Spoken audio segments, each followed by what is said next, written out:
How's it going, everybody? I am Matadorphilip, and today we're going to talk about video games. Now, there's a GameFaqs poll going on right now. Even though it's probably over by the time this video is actually done and posted, it's all about the best game ever. Anybody who's been a gamer for a significant period of time can probably tell where this is going. The poll by itself is nothing special. I mean, hundreds of thousands of identical discussions are probably happening right now. But this one has drawn a lot of attention because of one thing: Undertale. If you haven't heard of it, Undertale is a relatively new game that's taken the internet by storm and built up one of the most massive fan communities I've ever seen. The characters, the music, and the multifaceted story really captured the attention of a lot of gamers. It also doesn't hurt that it's a really, really good game. And yet a lot of people seem really upset by it. Well, more specifically, they're upset that it's actually beating a lot of the more traditional nominees for best game ever. Last time I checked, it was down to Undertale versus Ocarina of Time in the final battle as best game ever. Now, at first, I thought the winner of that match was pretty obvious. I mean, Ocarina of Time is pretty much one of the best games ever, right? But then I started to think about that. Why do I think it's such an obvious winner? What sets it apart from other games? Was it the story, the music, the fact that it drove a lot of innovation in the gaming industry? Or was it simply the fact that I played it when I was a kid? Don't get me wrong, it's a fantastic game, but the more I thought about it, the more I realized that most of the games that I would put on the list for best game ever were games that I played when I was a kid, games that I have a nostalgic connection to. And I'm not alone in that. Millions of 20 and 30-somethings around the world have their own pre-established lists of the best game in history. Most of them are about 10 to 20 years old by now, and God help you if you mess with the pecking order.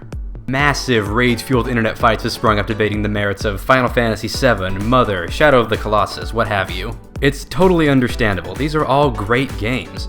But why do we get so passionate and angry when people don't share our belief? Personally, I realized it was because I don't like people pointing out that my best game ever list might be colored by nostalgia. But more importantly, I don't like the idea of my childhood experiences one day becoming irrelevant. The idea that they may be replaced in the minds of a new generation by equally good or maybe even better titles. So with that in mind, I decided to give the newcomer a fighting chance. Undertale versus Ocarina of Time, winner takes home the gold. And I was surprised when the end result was a tie. At least for me. Ocarina of Time is a game that's aged incredibly well. Pretty much anyone who played it as a kid can pick it up today and have just as much fun with it, if not more. Undertale, meanwhile, is a very young game, but it's designed so that you have to play it several times to get the full effect. Ocarina holds up despite visuals from 20 years ago, but part of Undertale's charm is deliberately harkening back to visuals from 30 years ago. As far as story goes, Ocarina is a very traditional hero's journey, but very well told. Undertale, however, is a game that you can beat without killing a single enemy. But there's a little more to it than that, including both pacifist and genocide routes that the player can take, which have wildly different outcomes. So I'm tempted to say that Undertale wins on this count, if only for innovative narrative. Music plays a huge part in both games. The music of Ocarina is not only iconic for the game, but it's become some of the most widely recognized game soundtracks ever, period. But the music of Undertale is also really damn good, with unique tracks for pretty much every character you meet, and alternate versions depending on what path you take. But as much as I love the Undertale music, I'm giving this one to Ocarina because the music played such a fundamental part in the game. Both games have characters the player comes to know and love and to genuinely care about as more than just NPCs. They bring you into their own world, they make you laugh, they make you tear up, and they make you feel as if you're an important part of their lives.